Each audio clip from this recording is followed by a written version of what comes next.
No doubt they'll soon get well. The shock and strain have caused their stammering, disconnected talk. Of course they're longing to go out again, these boys with old, scarred faces learning to walk. That's obviously from Siegfried Sassoon's 1917 poem Survivors, which describes the shell-shocked soldiers that he encountered during his wartime service, both as an officer serving at the front, but also in Craig Lockhart. In 1910, the US Army doctor Captain R.L. Richards wrote that after the Russo-Japanese War, of which he'd been an observer, the mysterious and widely destructive effects of modern artillery fire will test men as they've never been tested before.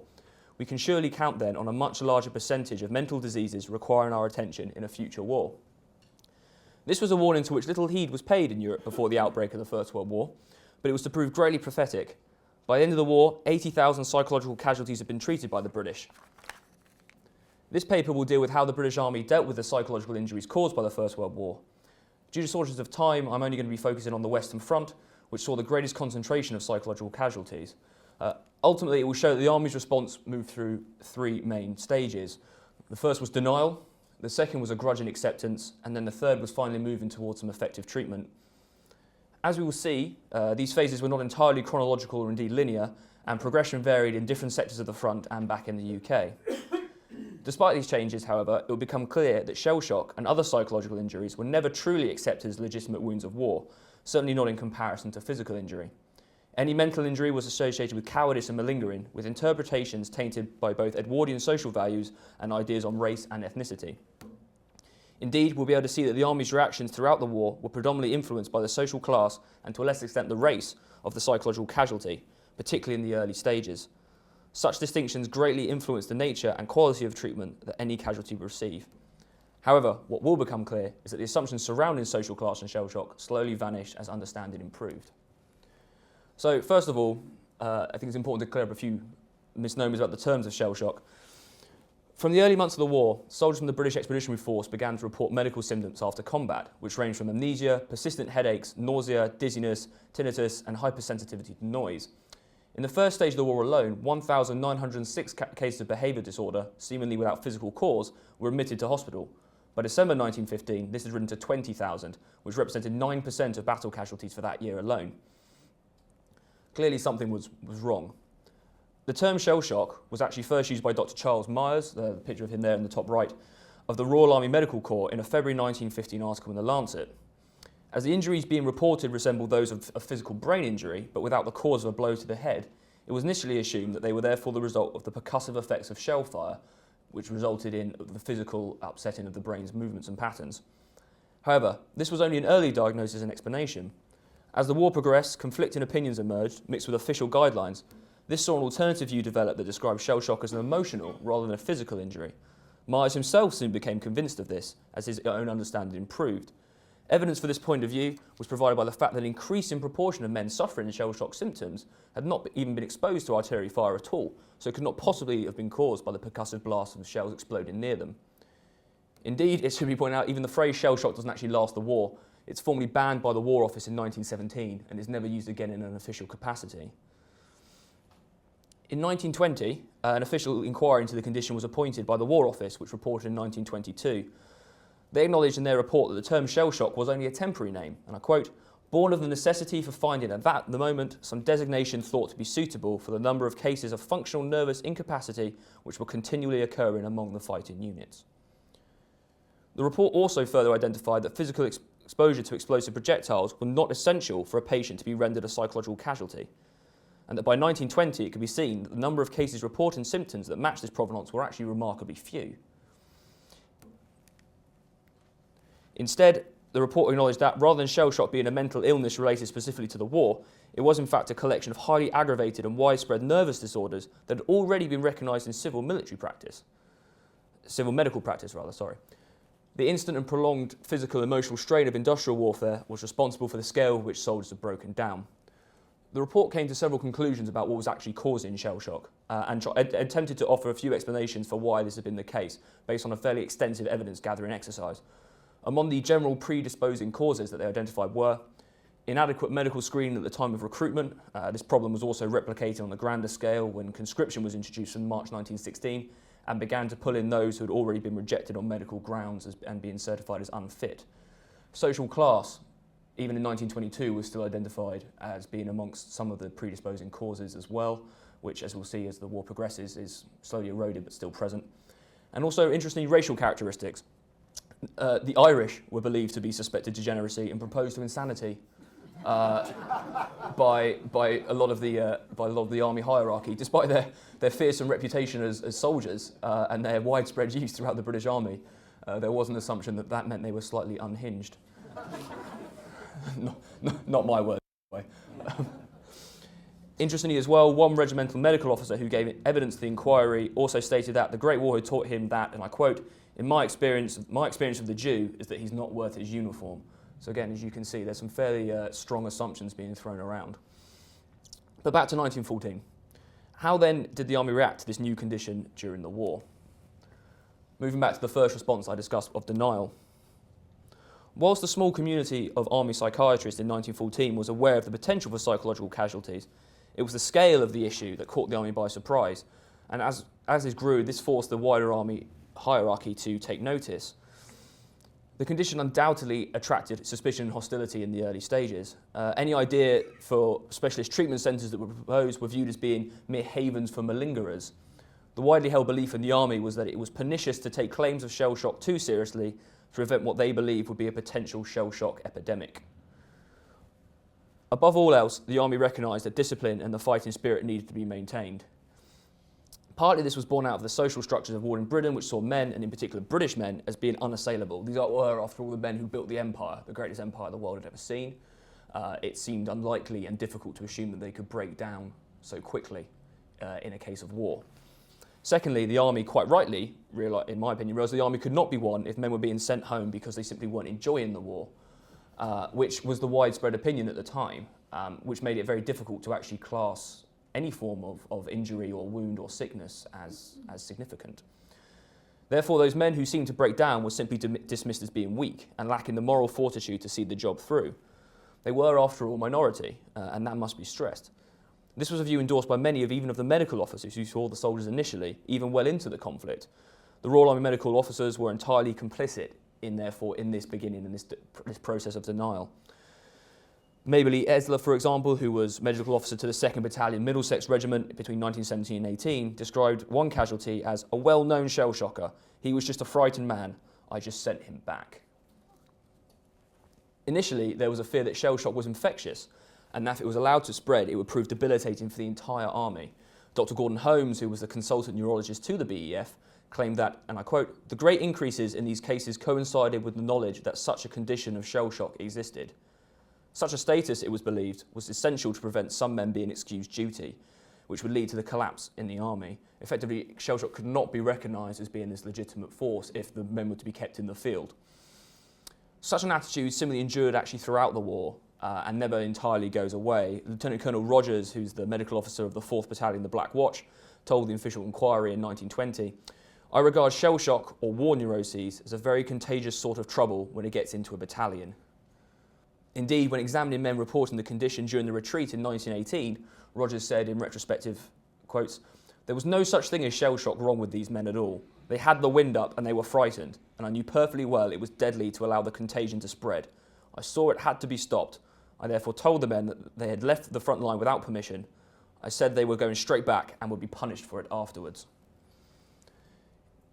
Even those officers who were actually sympathetic to the strain under which men were being placed and were starting to go down from, recognised the wider importance of maintaining the war effort. As Brevet Colonel J.G. Burnett, CEO of the 1st Battalion, the Gordon Highlanders, said, I quote again, "Although a man's nerves may break down, we must look upon it as a disgrace. Otherwise, you would have everybody breaking down as soon as they wanted to go home." However, such a policy was not entirely effective.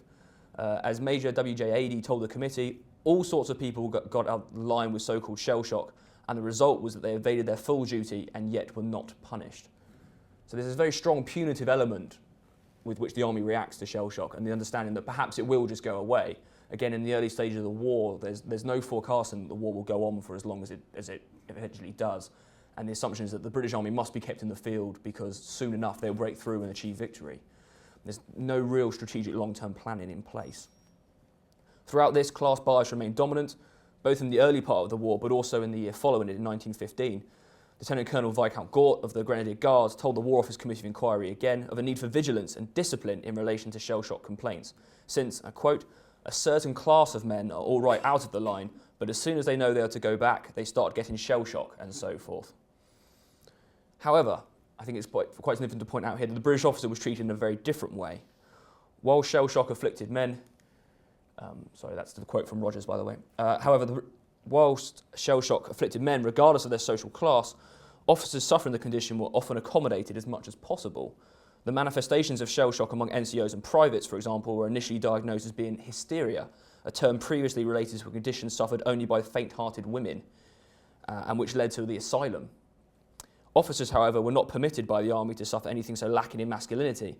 They were instead neurasthenic, a term with strong connotations of a specific treatable disease, rather than those of insanity, as suggested by hysteria and as applied to the other ranks. Indeed, neurasthenic implied a semi-legitimate injury caused by war, rather than personal frailty and failure. This normally resulted in removal from the front line and a less strenuous posting, either elsewhere behind the front or even to a training establishment in England. And this is actually where quite a lot of the officers who start to come down with shell shock and other psychological injuries end up, as the British Army is rapidly expanding following the huge upsurge in volunteering and then the Military Conscription Act of 1916. Huge numbers of men need to be trained by experienced officers, and that's where many of these officers go.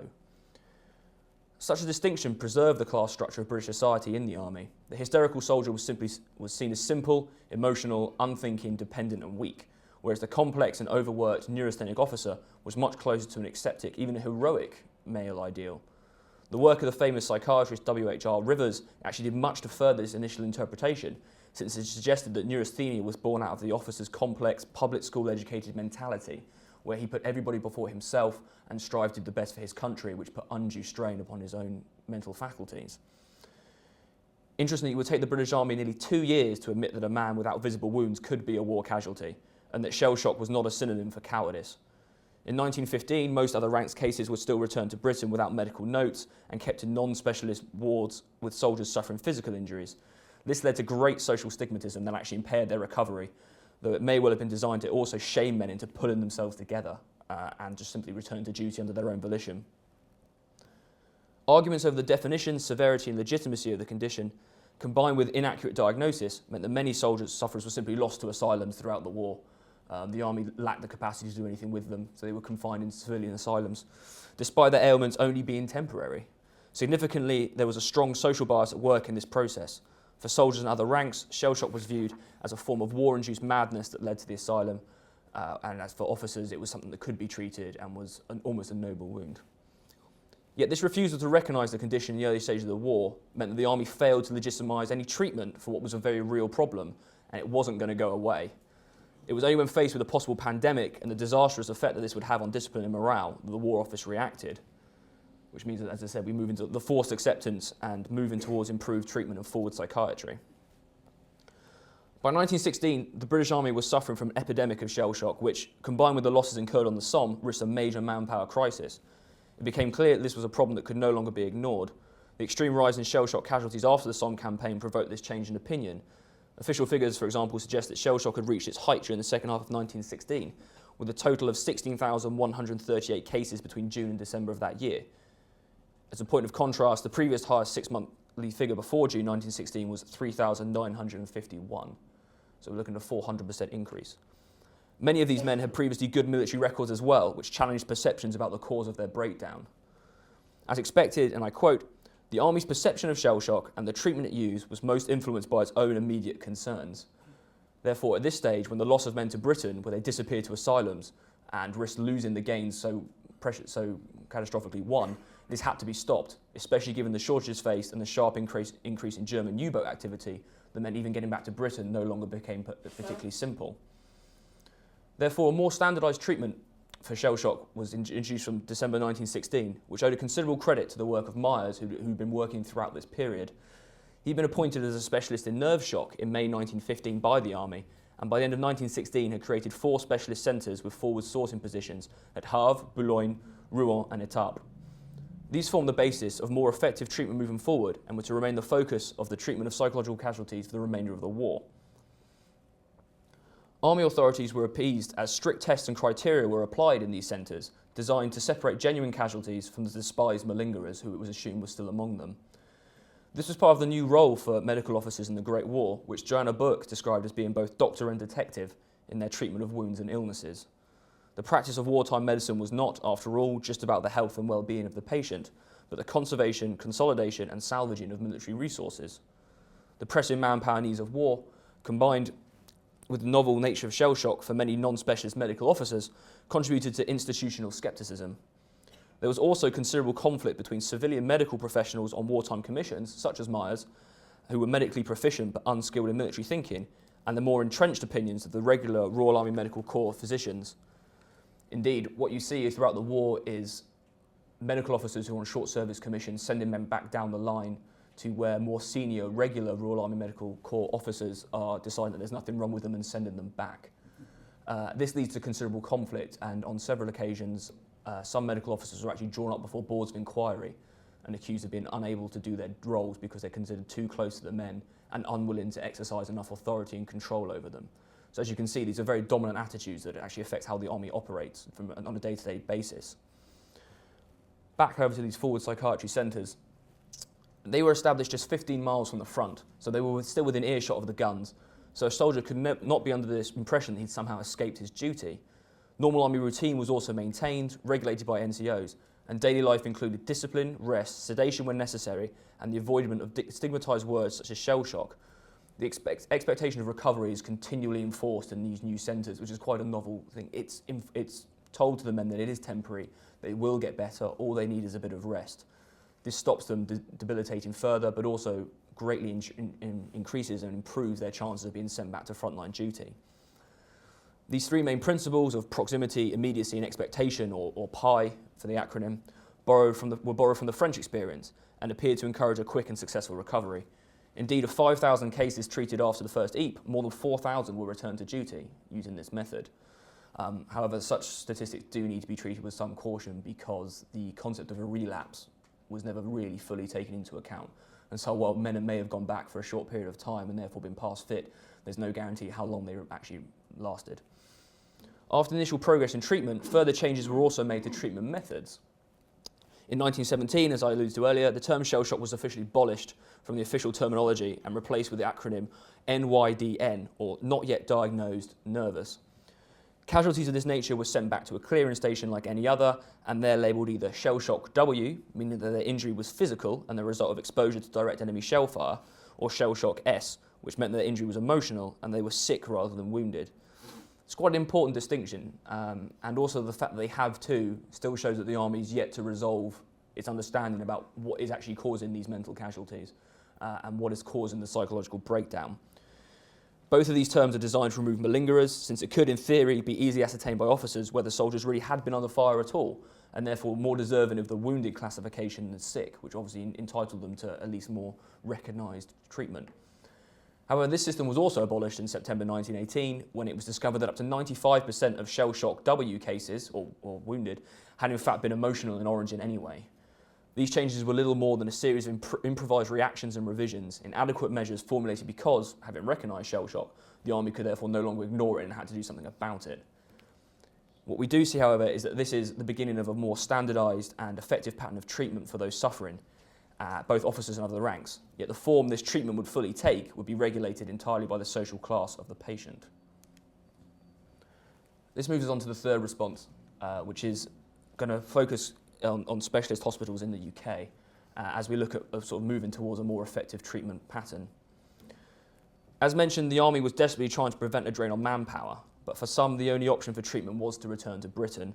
The Army resisted this as much as possible.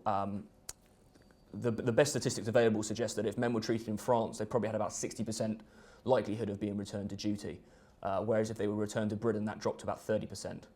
So significant. So the Army was desperately trying to keep people in France, near the guns, with the expectation of going back. The mental separation from the front meant they were desperate to keep these men close. However, by moving these men back and into Britain and integrating them into wider British society, this did quite literally bring the issue of shell shock home for the British people. And politicians began actively questioning the Army's treatment of shell shock soldiers in Parliament, with constituents writing to them saying, is it right that Private X has been shell-shocked, yet has been sent back to duty? These are common questions that the Secretary of War actually needs to begin to answer from this period onwards. In terms of their treatment in Britain, once they returned, the psychological casualty was faced with a tripartite structure, which we can see here on the screen. At the base level were 18 non-specialist wards throughout Britain in general war hospitals, such as 1st Southern General in Birmingham. Here, shell-shocked patients were widely dispersed and freely mixed with the physical wounded and cared for by non-specialist civilian personnel. Again, it's very important to realise that because of the nature and the scale of this problem, many of the practitioners who were dealing with these men had absolutely no understanding of psychological casualties at all. What caused it, the best patterns of treatment, they hadn't read the literature. Indeed, much of the literature that has formed the basis of some of the work that's done today was written in the First World War. So it's very much a learning curve for all concerned, especially if these personnel are civilians as well, which they are in the non-specialist wards. Later research would actually show the detrimental impact placing psychologically wounded men in general wards would have on the chances of recovery. The outcomes for these men are tiny. They're about 3 or 4% to return to any form of duty at all. The majority of these men, as I said, are therefore invalided from the army and are completely lost to the war effort. Some end up in asylums, some end up just at home broken and relying on pensions, and overall the army is losing out. Above this, however, what you have are the more specialist neurological sections of the general war hospitals. At this time, neurologists could actually also mean the treatment of neuroses, so in this regard, there are some civilian experts who have been brought in to offer their experience on the growing shell-shock problem. This begins to sort of plant the seed that actually what the army is dealing with here is not a new phenomenon at all, but simply the larger scale occurrence of disorders that occur in civilian life as well, which means that the army can therefore rely on these civilian experts who have far more experience than they do to help formulate patterns of treatment and offer their experience on the growing shell-shock issue. The top tier of this structure, however, was occupied by the specialist hospitals, which were opened very specifically to treat war neuroses in an attempt to conserve military resources and return men to some form of duty. These included the Maudsley Hospital at Denmark Hill in London, which was run as a specific shell-shock subsidiary of No. 4 London General. And to be honest, as soon as it's opened in 1915, it's taken over specifically to be a shell-shock hospital. So that shows that the army is waking up to some of these issues if they don't even necessarily have the tools to effectively treat them. At least they have buildings in which to do it. To a considerable extent, it must be pointed out that actually where a man ended up in this tripartite structure depended quite heavily on his social class. For those working in the specialist hospitals established to deal with the condition, the haphazard approach of the British medical faculty and the army prioritisation of the cause over the individual produced two very distinctive schools of thought on how to best treat shell shock. One was the disciplinary theory, practised most prominently by Dr. Lewis Yearland at the National Hospital for the Paralysed and Epileptic in Queen Square, London. This was opposed by the analytical theory, practised first at Maghull, Liverpool, whose staff included Mars from autumn 1917 when he transferred back from France. Maghull had been taken over by the army shortly after the rapid rise in shell shock cases of spring 1915 and was a place where, forgive the phrase, but mental patients could be treated without the stigma of being sent to an asylum. Again, that is the army's phraseology being used there. So these are the two schools of thought that emerge. Disciplinary theory consisted of forcing the soldier into a rejection of his physical ailments, manifested in conditions such as mutism and paraplegia through persuasion techniques. Persuasion being a bit of a euphemism. These included electric shock therapy, shouted commands, and isolation. Therefore, it's quite clear that this treatment holds a very strong element of scorn and combined treatment and punishment.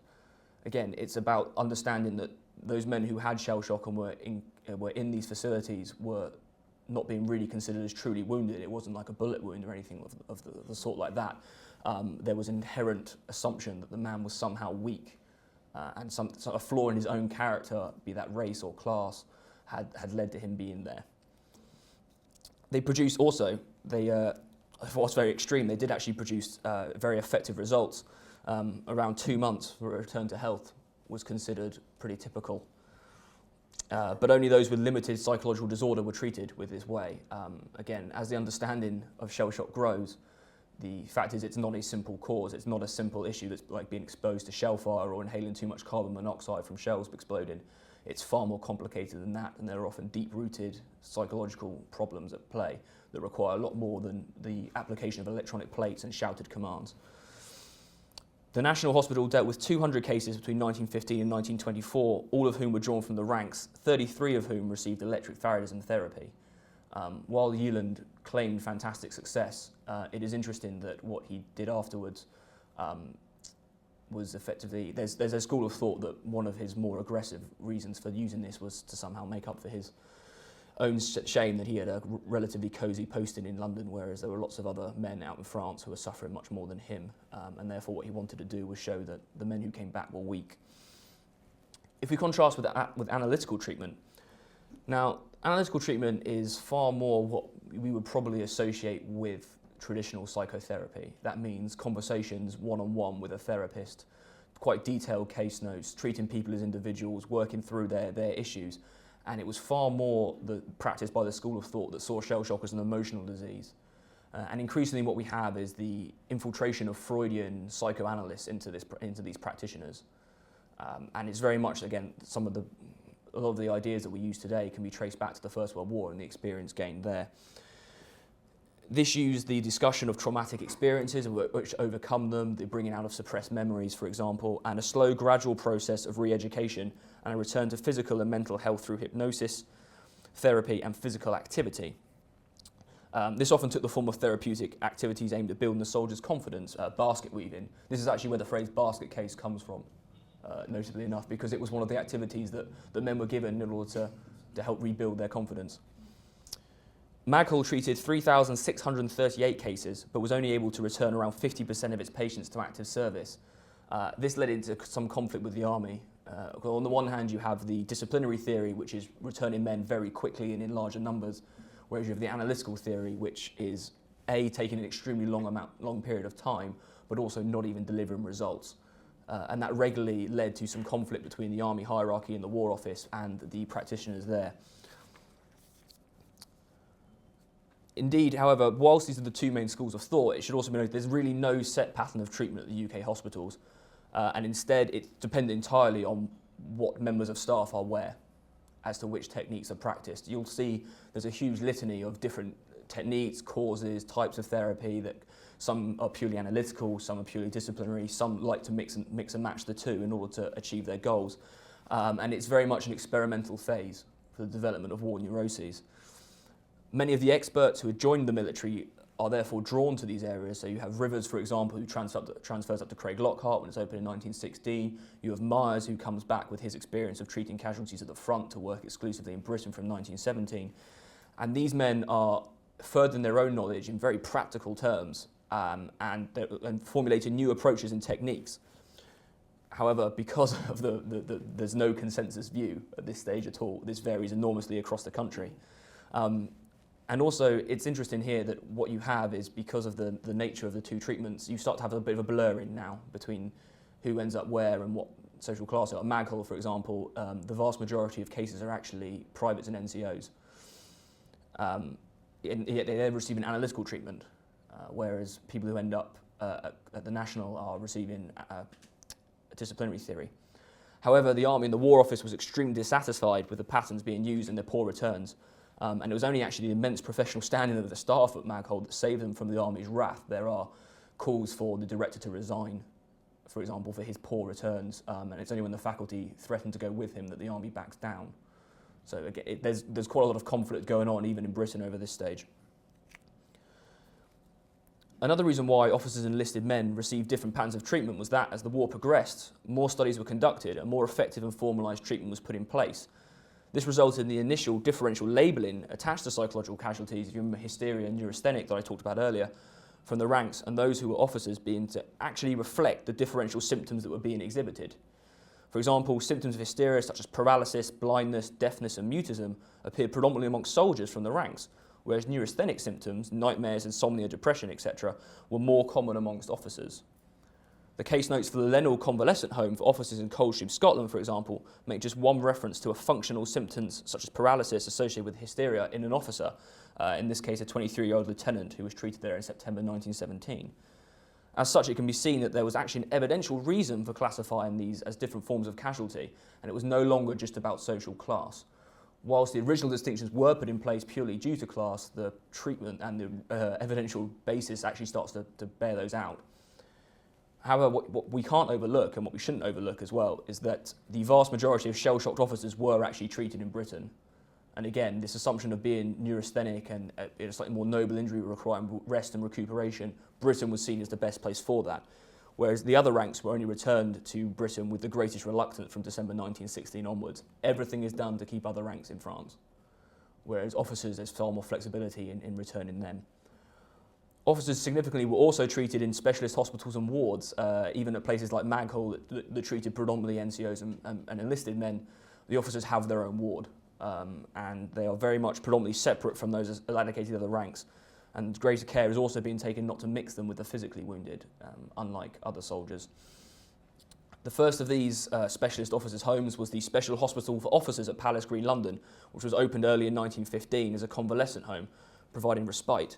However, as it became clear that mere rest wasn't enough, further specialised hospitals focusing on treatment were opened, including Lennell and the now famous Craig Lockhart near Edinburgh. In these specialist treatment centres, officers were to enjoy a standard of living in facilities that befitted their social status. Other ranks were allocated, whereas, as we can see, if we just move back quickly to the tripartite system, officers' vast majority ended up in the neurological wards or the specialist hospitals, and always among men of their own social standing, so officers would be messing together. For other ranks, for example, far more practical reasons dictated where they were sent, being space and speed at which they need to be returned. And also at the same time, depending on what was happening in France, if there was a big push going on and big battles were taking place, the men needed to be returned quickly. So that dictated where they were sent as well. But back to the officers and their more specialist and comfortable treatment. At Craig Lockhart, one of its most famous patients, Siegfried Sassoon, was able to play golf every day during his convalescence and mixed his therapeutic hobbies with basically the opportunity to enjoy a lot of exercise, which he'd done previously. These therapeutic hobbies were seen as a crucial way for officers to rediscover their confidence, which they'd seemingly lost. Indeed, Sassoon described his own treatment as simply an opportunity for marking time and reading steadily, which sort of shows how he engaged with the project. Craig Lockhart stands as a unique institution in the wartime treatment of shell shock. Staffed by a dedicated group of neurological experts and containing just 160 officers, it was small enough to allow the formation of personal bonds, such as those between Sassoon and W.H.R. Rivers.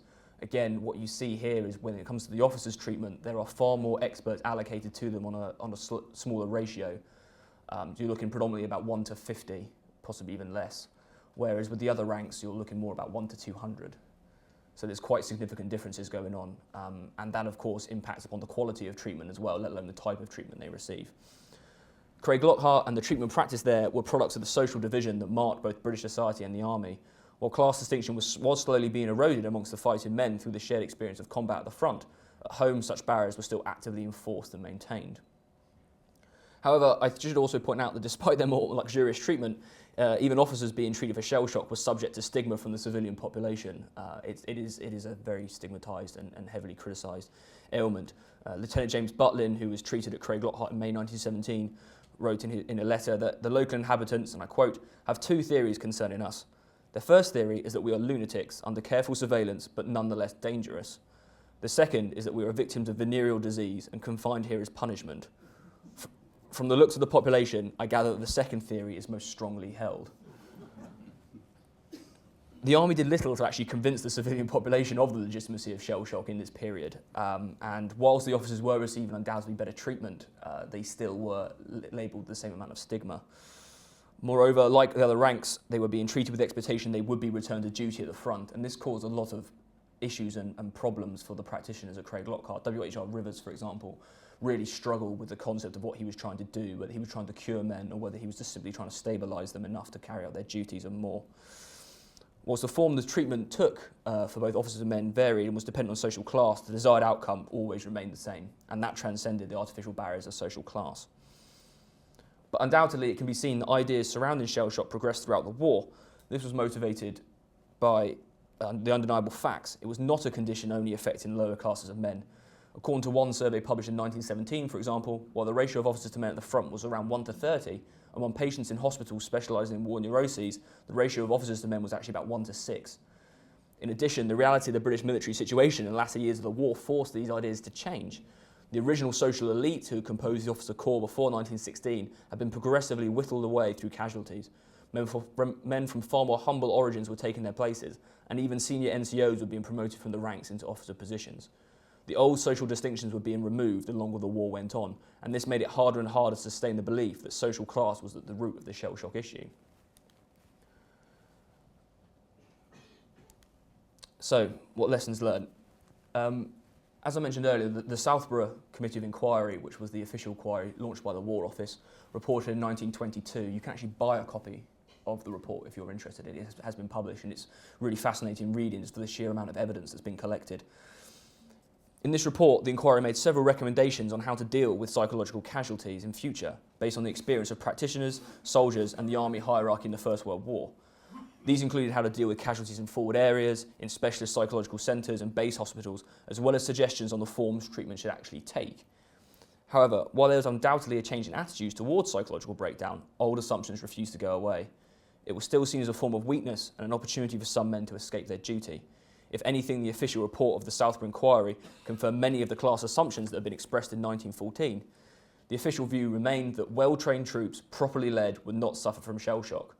The many servicemen who had succumbed to the disorder were either members of Kitchener's hastily assembled PALS battalions, which were predominantly drawn from the working class anyway, or unwilling conscripts who followed, who were themselves a lower class of Englishmen or led by a lower class of officer.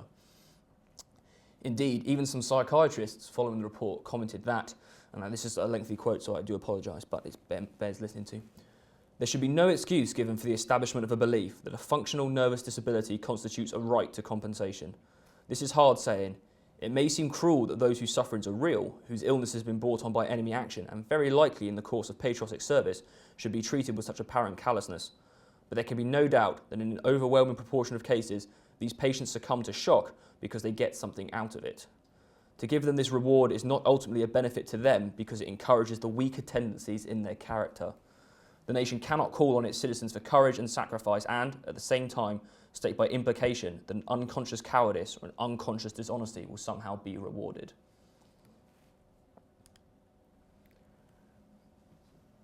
Just a summary of the lessons learned there. So, in conclusion, while this paper has been regrettably brief, I do hope that I've demonstrated to you the ways in which the British Army's treatment of shell shock, both on a cultural, a practical and a functional level, was regulated by the prism of social class. Initially, the Army regarded psychological casualties from the other ranks as either insane or as shirkers and malingerers, faking their symptoms in order to shirk their duty and simply get out of being at the front. Yet no such assumptions were ever applied to officers who were actually treated far more sympathetically throughout the war. As the war progressed, such assumptions slowly eroded as the Army attempted to find solutions and more practical experimentation was done and lessons and knowledge base grew. But they never entirely disappeared. Indeed, it could be argued that it was only the suffering of so many officers that even forced a change in these beliefs at all. However, a post-war reassertion of masculinity, as seen in the results declared by the Southborough Committee report, saw the same charges levelled once again. Sadly, it should also be noted that many of the lessons learned during the First World War on how to deal with shell shock and psychological casualties were forgotten during peacetime. These had to be hurriedly relearned when war broke out again in 1939, when once again the Army put millions of civilians into uniform, and many of the same battles over diagnosis and treatment were refought. Thank you very much.